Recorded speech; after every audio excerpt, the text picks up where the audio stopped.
Joining us now is Mike McGuiness. He is the Executive Director of the Berkley Downtown Development Authority, back with us again on the MegaCast. Mike, thank you for being with us today.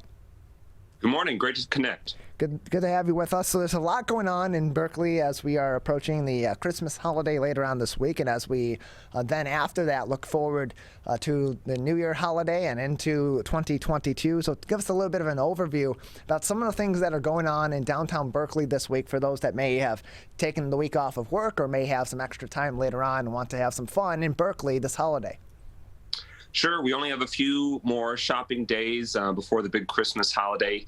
And so to avoid any shipment arrival delays or any supply chain issues that have been chronic in the economy lately, we encourage our communities to shop local and choose the many downtowns of Oakland County to explore. So for my vantage point, I work in downtown Berkley, and we're making it very magical for the holiday season with lights, with window art for the holiday season, but also a lot of shopping promotions and initiatives. We've had merry and bright shopping nights every Thursday in December. So there's one more this Thursday, December 23rd. But really, any opportunity you get, please keep your dollars flowing through the local economy so they can have the highest and best impact for job creation, for supporting local artists, and really helping make what's so special about Oakland County be able to thrive, because these retailers are counting on the holiday sales to sustain them throughout the rest of the year. And so, Mike, in terms of the supply chain, we've heard so many different stories about issues that have plagued the supply chain, certainly this year, but really all throughout the pandemic. And even though earlier on in the pandemic we had such an emphasis on shopping local, it seems like that has kind of been tampered in the last year or so as things have started to open back up. But in terms of the stockpile that's available at all these different stores and all the really unique locally owned stores and shops that we have in places like Berkley, how is their stock this holiday season if people are looking to find interesting gifts that are available on the local level that they can buy and for their family, for their friends, for others that they may be gift giving to this year, but also be able to support local businesses? Yeah, I mean, when it comes to downtown Berkley, for example, we have 70 unique retailers and small businesses that have gift card options if you want to have more of an experience or a dining gift. But then there's these handcrafted, unique gifts at Yellow Door Art Market, at the Artsy Umbrella, at other destinations in downtown Berkley where it's local artists who are selling and promoting their wares. But honestly, we have heard firsthand from the retailers that they are well stocked, at least for our small businesses in our downtown. So they are able to be nimble and pivot and be creative when there might be some supply chain issues, and they've been able to overcome it. So they're ready. They're ready and well stocked to be able to help you with your final holiday push. We're joined by Mike McGuiness, Executive Director of the Berkley Downtown Development Authority, with us today on the MegaCast. You can learn more information about everything that's going on in downtown Berkley, including learning more about many of those great local businesses that you can shop with as you conclude your holiday shopping this year by going to their website at downtownberkley.com. And so, Mike, Berkley's held a lot of Merry Month events, as they're calling, as they're known there in Berkley this holiday season. What have some of those events been, and what are some that may still be oncoming as we head into the end of the year? Sure. We've had a Holiday Lights Parade, a really dynamic nighttime event. Santa Claus came to town, was presented the key to the city, and greeted children in downtown Berkley as he has throughout Oakland County. We had initiatives, like I mentioned, with Merry and Bright shopping nights, as well as a downtown Jolly Trolley, a trolley taking folks through our downtown. But still remaining are our Merry Fairies scavenger hunt that you can do through your smartphone app, with prizes if you explore all the many fairy doors that are through the downtown Berkley streetscape and small businesses. And then our final Merry and Bright shopping night on Thursday, December 23rd from 5 to 9, where Merry Elves will be sprinkling and surprising unsuspecting downtown shoppers with prizes, gifts, treats, and discount promotions. So let's talk a little bit more about the Merry and Bright shopping nights. This has been ongoing throughout the Merry Month events program in downtown Berkeley. Again, as you said, Thursday night, December 23rd, 5 p.m. to 9 p.m. That will be going on one more time before the holiday.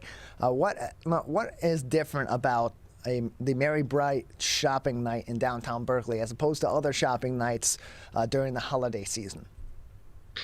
Well, for starters, we actually have a lot more new small businesses in downtown Berkeley. We've been able to, in the last few months, open a number of independent retailers.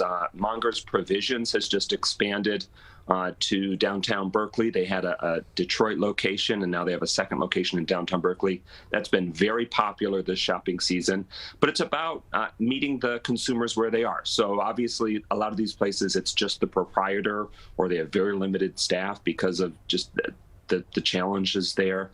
So they are going above and beyond to provide another opportunity, staying open late on Thursday evening, so that way for this final holiday shopping crunch, they can meet you and your needs where you're at. So in addition to the entire weekday and on weekends, they're staying open especially late on Thursday evenings to welcome you. So in addition to all the bells and whistles and treats and elves and lights and window art that's been done through many parts of our downtown streetscape, there's also just that convenience factor, and we wanted to make a special push for it for you, the consumers. We're joined by Mike McGuiness, Executive Director of the Berkeley Downtown Development Authority, joining us today on the MegaCast.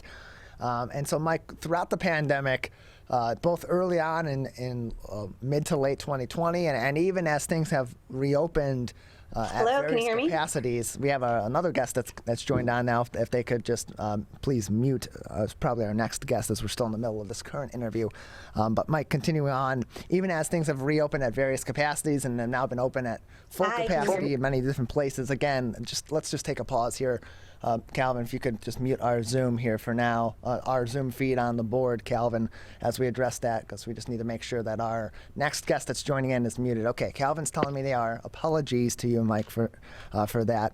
Continuing on, the restaurant industry definitely taking a hit over the course of the pandemic, both, of course, with the shutdowns, but even now that they've been reopened and even to full capacity due to staffing issues. How are our restaurants in downtown Berkeley faring? It's a challenge, but they're soldiering through. And what Berkeley's done in our downtown is allow for extended outdoor seating. So Berkeley Common has, in addition to the street to the side of them being closed down through the end of next year, they have outdoor igloos. Same with Amici's. They have a heated outdoor patio to allow for convenience and safety for their diners. Our downtown eateries in Berkeley are going above and beyond to be able to continue providing quality meals and drinks, but also a really special experience. So from Green Lantern Pizza to Republica to 24 Seconds and beyond, there's a lot of really dynamic places. And if nothing else, we have a number of carry-out places from Chinese to pizza and beyond. So depending on where the diners and their comfort level are, downtown Berkeley is a place where you're going to want to grab a unique bite to eat. And so are there any new restaurants that have been popping up as of late in downtown Berkeley, or any new ones that maybe people should be excited to visit if they're going to go into downtown Berkeley sometime early on in 2022? Well, we actually do have some news, very exciting on the unique eatery front. The Italian restaurant that was in downtown Clawson Du Vente is moving to downtown Berkeley. So they're building out a unique space on Coolidge that'll be called Victual and Vine. So that'll be a really dynamic experience from food and drink and wine selections. But then we also have the former Sugar Kisses Bakery. That building is being sold, and we're in discussions with a really dynamic eatery option. And so we want to be able to release that to you, but it's still being baked. It's still in the oven with some final details, but that'll be really exciting for downtown Berkeley visitors. And so, of course, we've gone through the Merry Month events that are leading up to the Christmas holiday later on this week. Any big plans in downtown Berkeley for events leading up to the New Year holiday? There'll be a lot of independent celebrations. A lot of those dining locations that we discussed, they have New Year's Eve and New Year's season features, including Berkeley Common, where you can rent for your party. So we encourage you to explore. And another PS on new food front, I should have mentioned that El Patio Mexican Restaurant is also 2022 on the horizon, taking the place of Patrick J's Irish Pub that's on 12 Miles. So that's another new dining establishment, which is joining Casa Amato, which is a pop-up taco joint on Coolidge, which is really popular. And they also have some New Year's private party options if you want to check out Casa Amato. And so in terms of going forward in Berkeley, knowing that what we're dealing with right now, it continues to be a very uncertain present and future. Economically, certainly with the pandemic continuing to be a factor. But despite all of that, Berkeley has continued to be a very competitive downtown area, especially considering there are so many other great downtown areas in the surrounding areas. What does the future look like for the Downtown Development Authority and everything going on in downtown Berkeley, despite the uncertainty that we're currently looking forward to? Well, thank you for that. We're continuing to be creative, be outside the box, and become more and more of a destination for those small independent retailers and food establishments, and lean into our public art assets that we have. We have a dozen plus downtown murals with many dozens more coming in the year and years to come. We have almost 50 of our downtown businesses that feature unique artwork in their windows done by local artists, where literally the storefront window panes are the canvas. So we encourage you to check that out this season and then for the season to come. So downtown Berkeley's continue to innovate, grow, and be creative. Well, Mike, we thank you very much for joining us on today's show and giving us some more insight into the fun events this holiday season and everything else going on in downtown Berkeley. Thank you. Have a great holiday season.